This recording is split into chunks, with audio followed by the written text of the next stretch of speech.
గత 3 సంవత్సరాల కిందటి సార్ ఇది 2022 నోటిఫికేషన్ సార్ ఇది 2022లో 5 లక్షల పైన రాయడం జరిగింది. దగ్గర 2020లో నోటిఫికేషన్ ఇస్తే 2023లో ఫిలిమ్స్ పెట్టారు. 2023 అయిపోయింది. 24లో మేము రోడ్డు ఎక్కితే కానీ ఈవెంట్స్ పెట్టలేదు సార్. బ్రిటిష్లో మాకు దక్కాల్సిన హక్కులు, మాకు దక్కాల్సిన న్యాయం మేము పొందాలి అంటే రోడ్డు ఎక్కితే కానీ మాకు ఎవరు పట్టించుకోవట్లేదు. గత ప్రభుత్వంలో తీసిన నోటిఫికేషన్ ఇంకా భర్తీ చేయలేదు సార్. మేము రోడ్డు ఎక్కితే కానీ ఈవెంట్స్ నిర్వహించలేదు.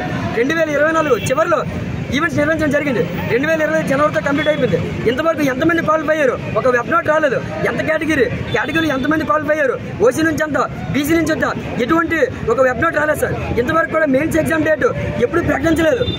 అదేవిధంగా చూసుకున్నట్లయితే దీంతో పాటు సంబంధంగా వచ్చే నోటిఫికేషన్ ఎస్ఐ నోటిఫికేషన్ కంప్లీట్ చేయడం జరిగింది సార్. వాళ్ళు ట్రైనింగ్ కంప్లీట్ చేసుకొని విజయవంతంగా వెళ్ళడం జరిగింది. కానీ దాంతోపాటు వచ్చిన కానిస్టేబుల్ నోటిఫికేషన్ మాత్రం ఇంతవరకు కంప్లీట్ చేయకుండా ఇలా కాలయాపన చేస్తూనే ఉన్నారు. 1 కాదు 2 కాదు 3 సంవత్సరాల నుంచి ఇదే జరుగుతుంది సార్.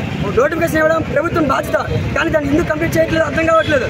అదేవిధంగా చూసుకున్నట్లయితే కేసులు సార్, హోంగార్డ్ కేసు ఇది ఇప్పుడు కేసు అయితే కాదు సార్. ఇది 2012లో కేసు సార్. యాక్చువల్ ఇది అప్పుడు గత ప్రభుత్వంలో 2012లో వచ్చేసి కేసు వచ్చేసి రద్దు చేస్తే మళ్ళీ దాన్ని రిఫరెన్స్ తీసుకొచ్చేసి ఈ కేసులు మళ్ళీ కోర్టులోకి జతపరచడం జరిగింది సార్.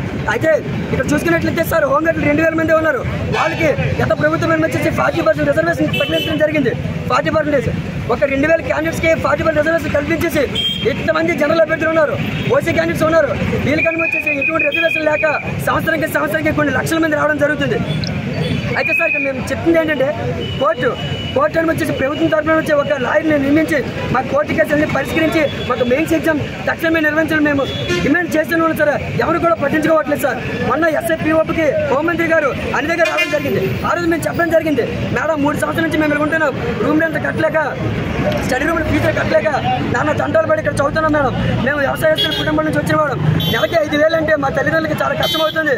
అదేవిధంగా కొందరు నా స్నేహితులు జాబులు మానేసి చిన్న జాబులు మానేసి వచ్చేసి ఇటు వదలలేక అటు వెళ్ళలేక, అదేవిధంగా ఆడపిల్లలు కూడా వాళ్ళ కుటుంబాన్ని వదిలేసి వాళ్ళ చిన్న పిల్లలను వదిలేసి ఇక్కడ చదువుతున్నారు సార్ సంవత్సరాలు బట్టి.